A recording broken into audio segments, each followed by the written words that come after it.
You're listening to Bleed TV, the only podcast for today's best shows and movies. I'm Zach. I'm Jake. And tonight we have Preacher. This is the third episode, 203. Damsels. Damsels. Yeah. I just want to get straight. Well, first we got to say, unfortunately, Cash is not with us tonight. 4th of July, we decided to get together and record, but he had this alternate arrangement. But so it'll just be Jake and I tonight. But just get to it. What did you think tonight? Good episode. Just a totally different pace of an episode. Setup episode. To me, it was like we're setting up all the new characters, all the new, your new angle for where the show's going. To me, it's just completely set up to me. Yeah, I agree. I mean, there's a lot of, I guess you'd call it fluff in this episode. Yeah. Starts so heavy that you're like, oh my God, what is this episode going to give you? Anyway. I'm gonna be honest with you. I had a hard time looking at Eugene and realizing that was Eugene. I had to do a double take. A couple times, say is that him? Because I'm extremely curious. All right, there's a Netflix show called 13 Reasons Why. Have you heard anything about this? Yeah, it's a show about suicide, is it not? Right. It's very polarizing. There's people that are like, it's glorifying suicide and, is bad for kids to see.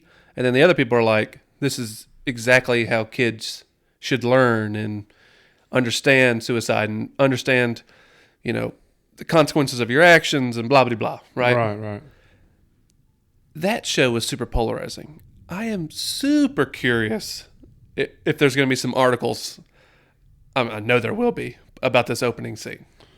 For multiple reasons. Yeah.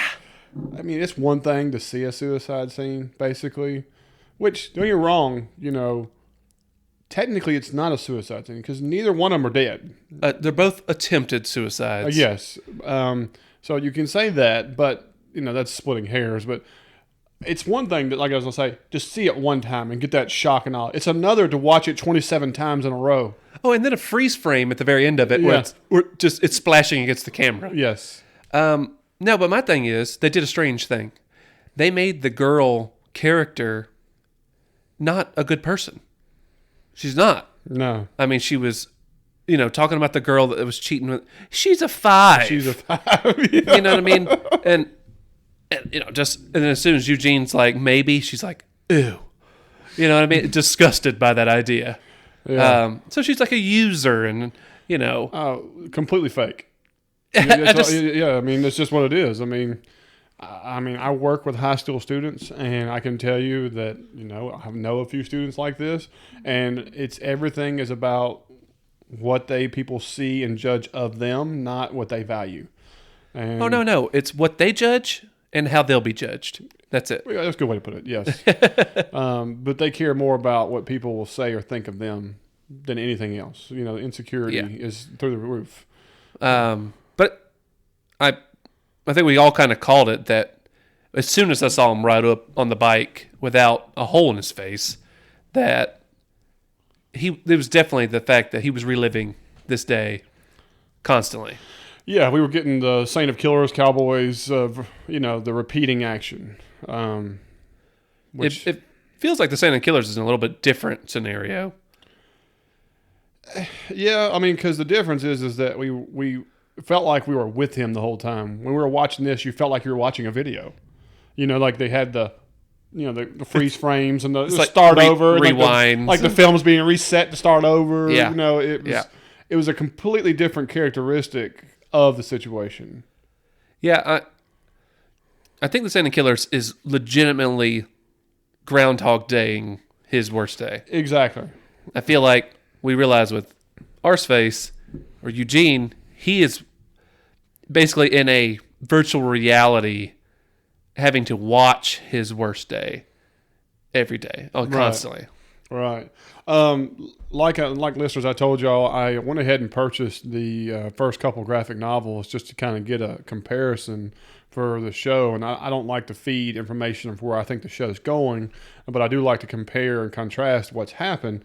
And we were talking about Saint of Killers, and everything. And in the comic book, they make they show him an angel waking him from a tomb, like like digging out of opening a box, and in the process, the the angel who opens the box to release him gets blown away, and so completely different situation here. Whereas the other one is that they drop into his nightmare or his repeating day, one gets killed, and then so on. So it's completely kind of different how they went about it. But that just shows credence what we were just talking about. They dropped into his nightmare, where to me it's like you just drop into the cell where he's watching his nightmare. Yeah, a completely different comparison. So, I think you had to do this because if you dropped him into his nightmare, then his face, you couldn't have his face. Oh no, it makes total sense what they did. Right, and they did an amazing job of it.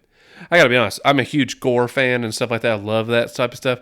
Her head wound was super awesome. Well, it looked super legit. sick. Yeah, it looked legit. That's the whole deal. And Eugene saying, it's not as bad as you think. He's It's stuffing it back in. Back in there. I was like, it was, man, it was gruesome.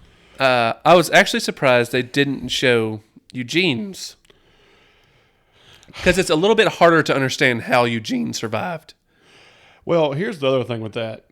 That's one thing I do not like how they showed his demise, or rather yet, here's the thing. They didn't show the gun go off. I completely understand that.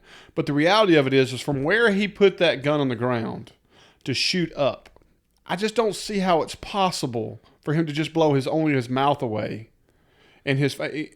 You know what I'm saying? That doesn't make any sense to me. I don't know. I mean, here's the deal. I have met a real life person. He is a karate instructor, and this was many, many moons ago. And he tried to commit suicide, and he put a shotgun up under his chin. Well, the difference is that he was leaning his head back because he pushed the shotgun up. Yeah. And it blew part of his jaw away, and his mouth, and his nose, and he lost sight in one eye, and everything like that. And he had reconstructive surgery, and he doesn't look like Arseface by any means. Don't get me wrong. But like that right there. In this shot, it shows him looking down into the barrel. It cuts black, and then you hear it go off. At that rate, the back of his head is a canoe. I mean, you just can't do it that way. He does look down the barrel and then move his head. So it would have hit him in the mouth. Right. I realize that. And fine. I don't need 1,000% realism, but what happened to old girl's head if that would have same round was fired into Arseface's mouth? I don't know what the back of his head would look like. It wouldn't be any. Yeah. That's just the whole deal. And it would definitely sever like the brain stem and he would have been dead on the ground. Spine and everything. I mean, it would have been bad. So whatever. I know. Wicked scene. Stickler for detail, and I just think that was the one thing that was a little off on that. If they would have made it clear that it was like birdshot, you know what I mean? Maybe, yeah. The bottom line is all you had to do was him look at it and then him stand up and think about it and then cut black and the gun go off. Then it looks like he's raised his head up where the angle would be appropriate to blow only his face part off. Maybe. To me. You know what I mean? That's where I'm at. But you could say this. You could say he pulled a trigger and it didn't go off. For all you know, it was a bad round. So maybe it was a partial. It may have maybe it was a dud, but just barely. It could have a little bit, blown the end of the barrel off even. Yeah, I mean, there could have been another thing is that I have had misfires where it discharges, but it does not even a fourth of the power because there was a bad situation in the round. Which obviously there was a problem with the round when it clicked and didn't go off yet. So that's the only thing that helps is plausibility. But I'm not going to beat this thing to death. We've been talking about let's 20 move minutes. So anyway, you realize they cut away and you see this is a movie thing and they go, hey, this is hell in giant letters. And the thing comes off and this, larger woman comes in with her uniform on and, stay here. Like, I don't know where he's going, opens the door and then it cuts away. Just to close out this whole part, we come back later to the episode and you see him and he decides to go outside into this hallway. and he starts talking, Well, he just says hello, yeah, and you see it's a never-ending hallway, it would appear. correct. And you see the flashes of other people's movies playing in their cells, and you hear the screaming and the crying, and then, of course, we get a nice German hello. You know what I mean? Yeah. And it's just, here we go. We get the Hitler knockoff walks out. Hitler walks out. In which, this is going to be evidently, a primary character, because as soon as this happens, we basically kind of get into the new intro of the show. Shortly hereafter, and this is where they do, what is this? This is basically New Orleans, Bourbon Street, all that stuff. This is where they're giving us the new intro to it, which I've always enjoyed their intro. I really love the flash and the flare and everything. But they also decide to introduce the characters a unique way. They kind of give you a montage where you get the name and then a flash of what the person is in a new artistic form. And just like Ian Coletta, who's Arseface, you see his, and it's the projector thing in the top of his cell. And then you get Pip Torrens. This is the new guy later in the episode. You see he has the nipple ring chain going on, and he's the star eye, the scars on his eye, the white eye. He was in the all white suit. Yeah. Okay, so that's who that guy What's his is. name? Kerr? Oh, Air. Hair something. Yeah, it's K. I've got it written down somewhere. Hold on, I can tell you. Whatever. Yeah. Anyway. All white guy. Yeah. It's Hair K Star. Yeah. Her K Star. So anyway, and then you get a picture of a prison uniform with a number, and that's Hitler's character. That's that's Noah Taylor. So obviously he's going to be a prominent character in this.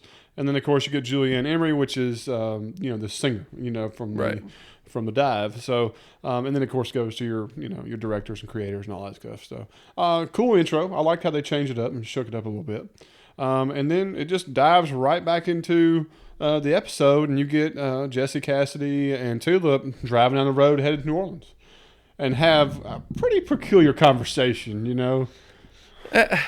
This one didn't flow as well to me. Like the conversation, you know what I mean? Like I think they tried to interject a little humor, but some of it was just kind of like, what'd they say? I mean, honestly, I am no fan of jazz, and this is possibly the worst jazz song I've ever heard. It was pretty rough. And, then like you say, they do try to inject some humor, like, sounds like two cats having sex. On a tarmac, under a car. At the airport. Yeah, I mean, like. Under something. I'm like, okay. Yeah. But, Cassie's in the back. He's not saying much. Yeah, well, it's like, when it's like going to Mexico for tacos. And so then it leads to a Mexi Jazz. And I was like, Mexi Jazz.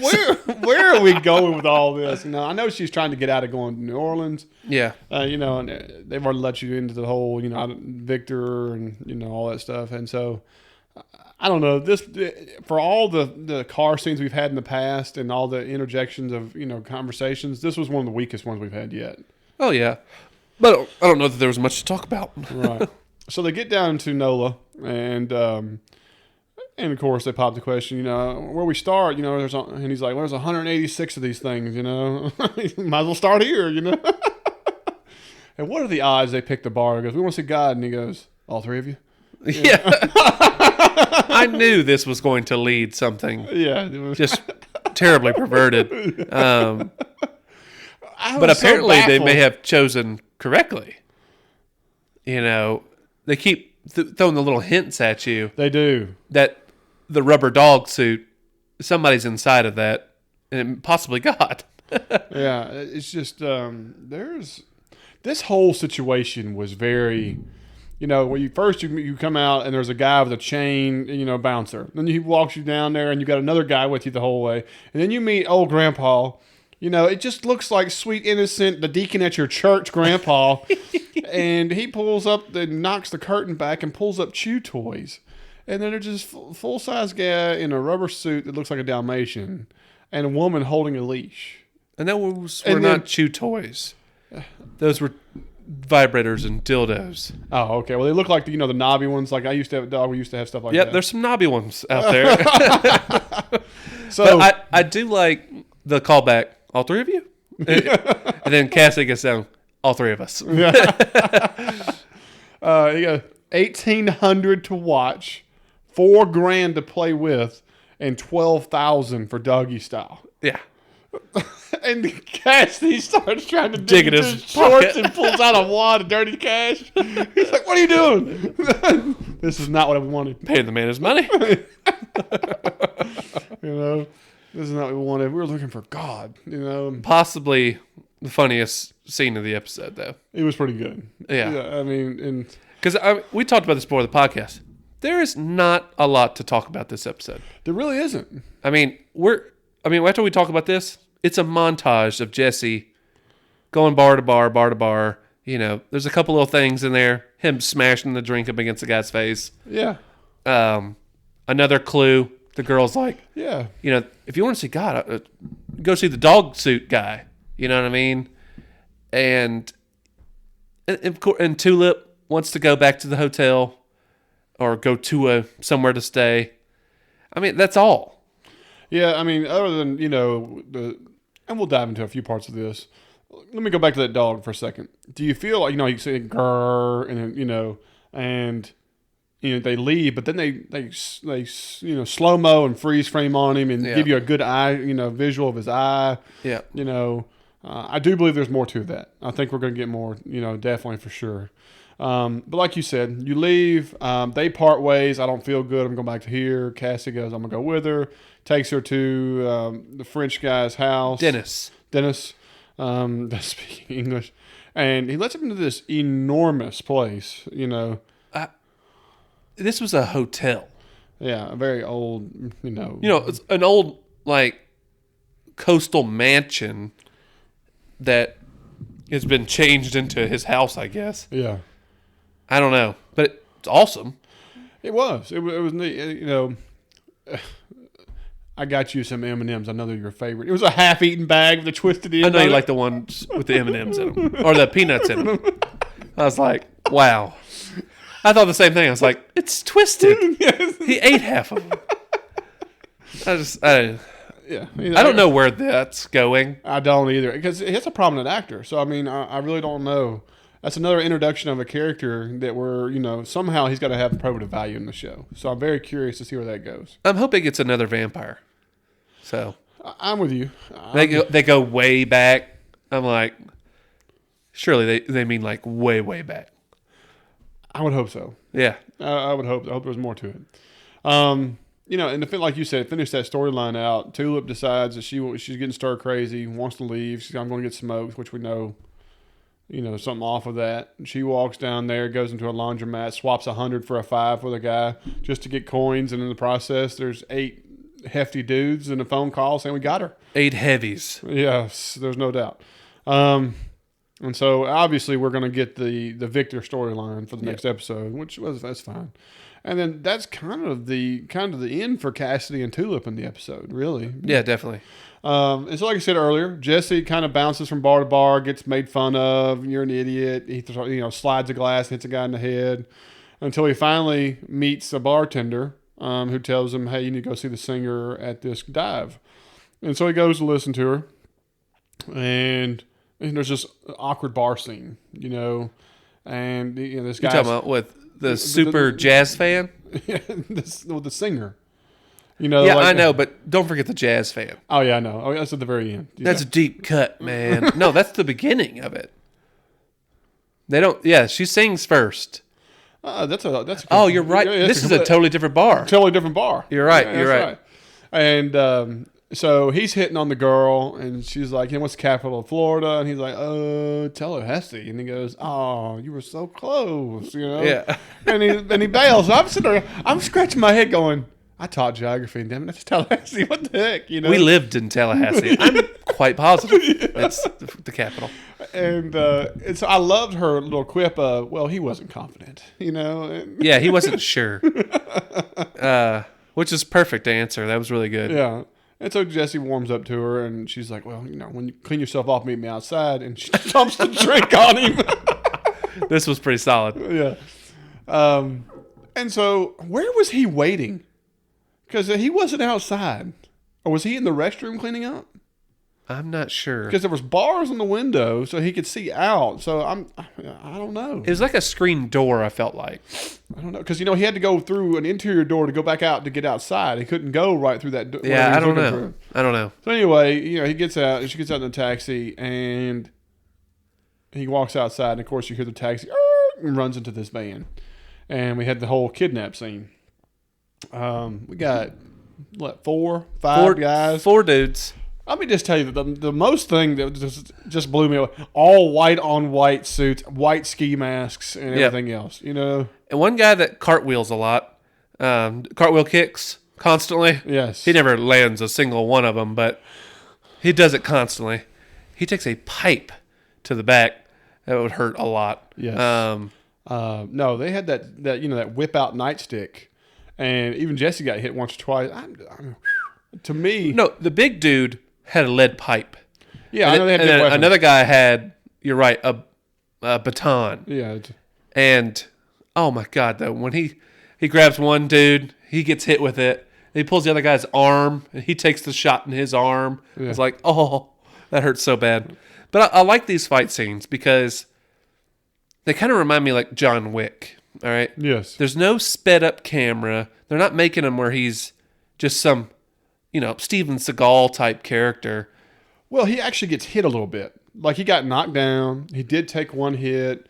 There were some different things. They're definitely more realistic. Well, I just prefer fights. A lot of times are slow and monotonous like this, or they're extremely fast in the end in the first 5 seconds. You know what I mean? Right. Matter of fact, most fights end with 2 guys wrestling on the ground for 15 seconds and people break them up. Well, not only that, a lot of fights nowadays end with whoever gets the first good lick, the other one's done. Yeah. I mean, that's the Oh my God, I've never been hit before. I'm telling you. Please stop. Everybody thinks they're tough until they take that one in the face and you realize you're laying on the ground and you don't know what day it is. And I actually like my teeth. Yeah, it's silly, but I like this type of fight. Did you feel like their choreographing was good? I thought there was one or two little parts that kind of seemed like a guy was sitting there and waiting for his turn to come in to do a move. You know what I'm saying? I didn't see too much of the sitting and waiting. There was a couple times I might have seen like a phantom punch, or a phantom miss, because obviously they're not punching each other in the face, but, he, at the very end, he like swings the baton and hits the guy and he drops. That was kind of, you do the best you can. Right. But all I thought it was pretty solid. Yeah. I mean, just of the fight scenes we've seen so far, this was also one that had the camera farthest back, so you could see more of what was going on. Yeah. I feel like the other fight scenes were a little bit closer, and a lot more jump cuts, and so you didn't have that. And I don't know. I guess it just fell a little off, but like you said, I still loved it. Don't get me wrong. I just, out of the comparisons to what the show has done in the past, this is probably my, not one of the best. Well, most of the fight scenes we get on this show are just unbelievable. Yeah. Just insanity that we've never seen before. Nothing ever compares to the, the motel fight. With the hotel scene is just... I need to go back and watch it like every day.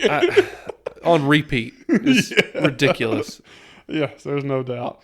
So he beats the crap all of them, and the singer's like, how'd you get him to stop? Well, I told him to. The collar. The collar has the effect spiritual on people. So she comes in. All right, I don't know about you, but I knew this was a wig from the get-go. Did you see that? Yeah, that rug she was wearing called the hair paste? The hair wasn't great, and I thought it was weird that they weren't showing the baby. Very much so. Okay, so I thought there was something going on with the baby. Like, we were looking at a 3-eyed creature. One-armed sloth you child. You ate part of the crib again. Do you know how expensive that shit is? They didn't show the babysitter's face. No. There was some weirdness about this whole house situation. It was sketchy. Yeah. It was really sketchy. But, I was like, whatever. I'll just play that off as a weird show.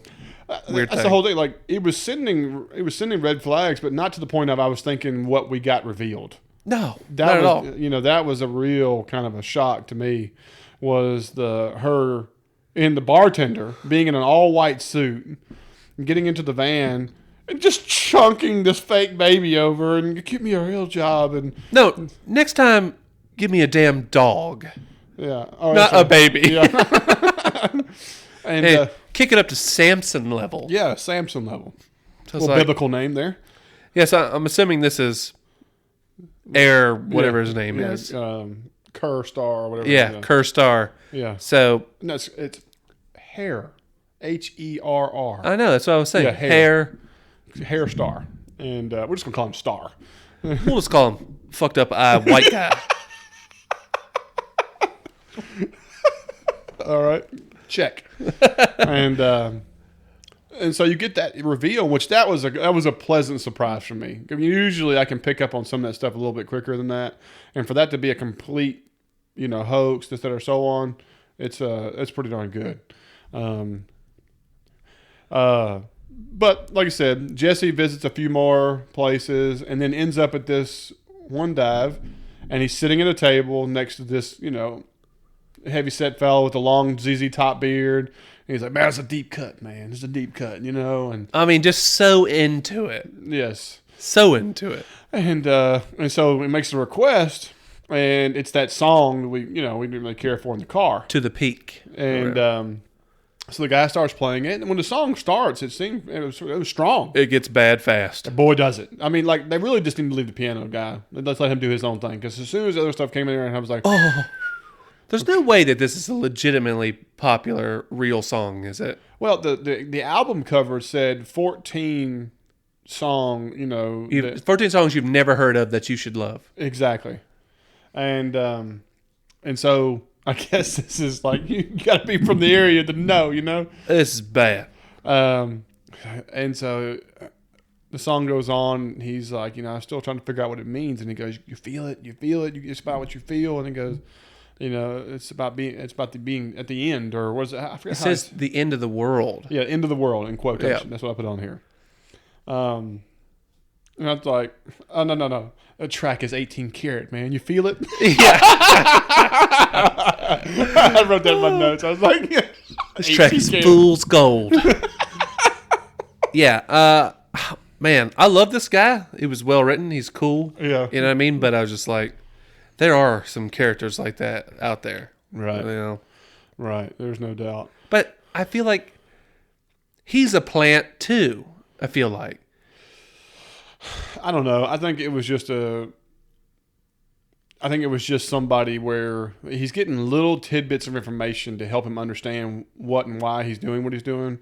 And I just think it's so coincidental that he happens to grab a CD that says 14 songs you should know, right?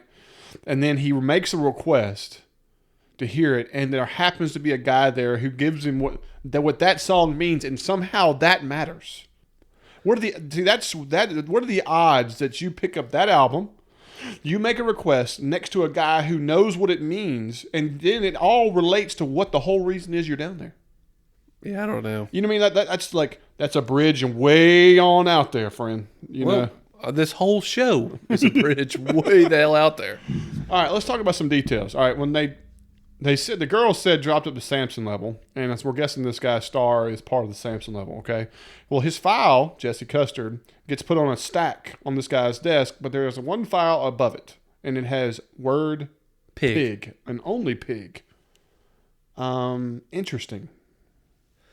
Yeah, and I thought maybe we had been introduced to pig or some point, but I'm pretty sure we haven't.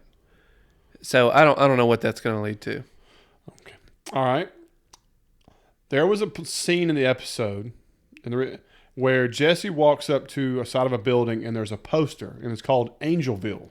Yes. And you see him like shudder, and it has makes him have. He goes into like a trance. Exactly. So normal viewer who knows nothing about the comic book, you just look at this like, this is something like it's trippy. Of course, since I've read, no spoilers here. No spoilers. Right. Well, all I can tell you is that is something from his past, and that's the reason it explains why it showed him shake, being shook up a little bit. Okay. And so that is a clue into his past. Because remember, remember how he told you in the show? He goes, "I don't hate New Orleans. I just hate the swamps around it." You know what I'm saying? And so that was an Easter egg to his past, as well as Angelville was to his past, and we're going to get background on that. Okay, and so that I thought that was pretty cool that they showed that and everything else. Now, what they show in the comic book for Angelville versus what they showed this poster don't look like they match, but I can see where they're going to align in this unique way. Remember how we talked about in the last episode where when we did last pod, we were talking about little Easter eggs like Alonzo's axle grease and different things like that. Of course, I find out what Alonzo's axle grease is in the comic book is, it's it's jerk lube, Lubricant. lubricant, of the sexual nature. And I about spit up the cookies I was eating when I was reading this comic book. That's when really I saw this, I was like, It's no. well done. And then there was, something like Cod's mouthwash, and I was like, oh God. So this comic book, man, it's way out there. I'm really, really interested. So I'm gonna be looking for these little brand names and different things really a lot closer to see if they sneak that. Just like the sign that says, leaving Texas, you're lost, dipshit. Yeah. That is one of the big art pieces of the comic book. Is where you see him leaving in a convertible, and on the sign it says "Leaving Texas, you're lost, dipshit." That is the Texas attitude summed up in one photograph. Yeah, and so that right there was pretty cool. So I mean, like, it was really refreshing to be reading the graphic novel and to see that they were using these cool details and everything like that. The only thing I can say is really different is like the arse face of the show and the arse face of the comic book. The comic book is much worse. Much worse. It would require some major shifting and shaping of a face to make it look like what the comic book had. So, but like you said, I think they do a good job of what Eugene looks like. And, Oh, yeah. It's still hard to look at. Yes. And when he speaks, it's ugh, so gross. But, I mean, like we said, we even drug out what there was to talk about in this episode. Oh, we did. Yeah, we focused on details instead of what the episode was about, really. But yeah, it doesn't give you a whole lot. So more or less, this is more of like, what are you looking forward to next episode? Victor, for sure. Correct. I'm sure more of the white on white people. It definitely some kind of altercation between Jesse and Cassidy. Yes, and I really hope we figure out who Dennis. I hope you're right. I hope that he's another vampire. I hope there's a connection there. I really do too.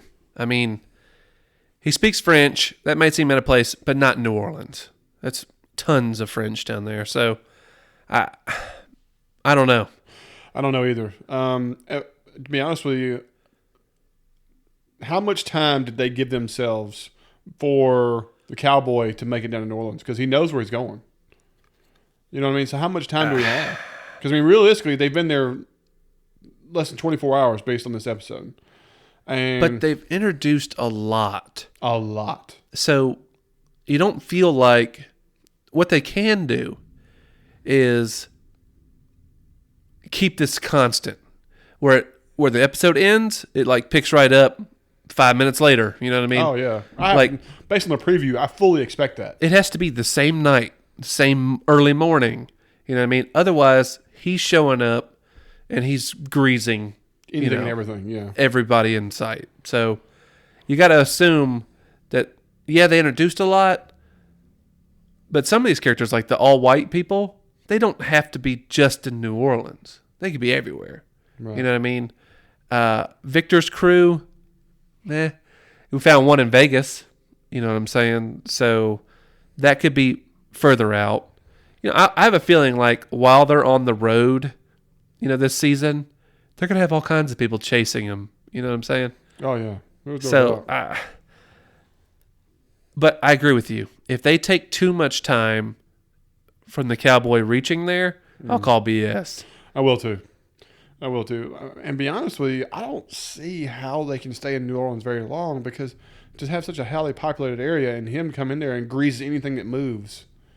You know what I'm saying? Like, you just can't see him going there and being mass murder and cause national attention. Yeah, and he's firing cannonballs. Right. So, I mean, you're going to know when he's there. Well, yeah. The other thing, what's really funny to me is that there was not a single scene of like a news station talking about a massacre of state troopers or carnage on the highway, or you know what I'm saying? Or how about that there was 20 some odd people gunned down at the aficionados camp in at a motel. That right there is kind of surprising. They could have had a really nice, hit you over the head, liberal gun control conversation. Guns kill. Yes. Even at the motel of gun aficionados, massacre. That's right. All gun related violence. Would they be alive if they did not have guns? Tell me, Stu. Yeah. I just, what does CNN have to say about it? That'd have been an easy way for them to just like drop in. Throw some puns in there. Yeah. Just current event. Yeah. But I would love to see just like in passing news article, nothing to even do with the state troopers or the gun aficionados. Just Monroe, Louisiana, there's a cowboy walked down the street and just murdered. Yeah, really. 15 people. The Duck Dynasty guys are all blazed to death. Cy didn't make it after 4 rounds. I just... Cy Robertson and his family. He's no longer happy. Duck Dynasty was canceled due to the main cast members being gunned down by a cowboy character. The manhunt's still active. That's right. I just, just be hilarious to see that time. I mean, you got to remember, first episode of Preacher, Tom Cruise explodes, on a news ticker. Yeah. You know what I mean? Things like that. That's the whole deal. That's what I'm saying. Like, they brought that into the show to have that little comic relief in the background. Yeah. Think about the first episodes this season. The background had just as much humor and fun to watch as it did the foreground. Oh, definitely. And this episode, not so much. Almost zero. No, there wasn't much. And I was like, gosh, this is an opportunity. So in the next episode or two, the Cowboys either got to make an appearance or we've got to see a news station, the manhunt for the massacre in Texas. You know what I mean? I would love to see that. Like him walking past the same Texas sign, right, on the way after him. Anything like that. Absolutely. There's no doubt. What did y'all think, guys? We put some stuff out there on social media. We didn't get a lot of buzz on this episode. Like I said, we kind of felt like a setup episode, so there wasn't any like major revelations or any game changer information, but it was still a great episode. If y'all got an opinion or something like that, hit us up on Bleed TV Podcast. We're on the Facebook. There's Zach Bleed TV, where I put on there as a personality, as well as we're on Twitter. And, join us, friend us, whatever, get in part of the conversation. And if you have a thought or something, you want to email us at bleedtvpodcast@gmail.com, we can add it to the show. We'd love to do that stuff every once in a while. And we'd love to have your thoughts and comments. Or if you felt like there's something we can improve on or add, just let us know. We'd love to chat with you. But other than that, guys, we're just going to wait till next week for the 4th episode. Looking forward to it with the Victor introduction and hopefully some plot movements, and I'm sure we'll have another amazing new character. It's kind of their trend now. But other than that, I think we're just going to call tonight. Guys, this is Bleed TV, and I'm Zach. And I'm Jake. And we'll see y'all next week.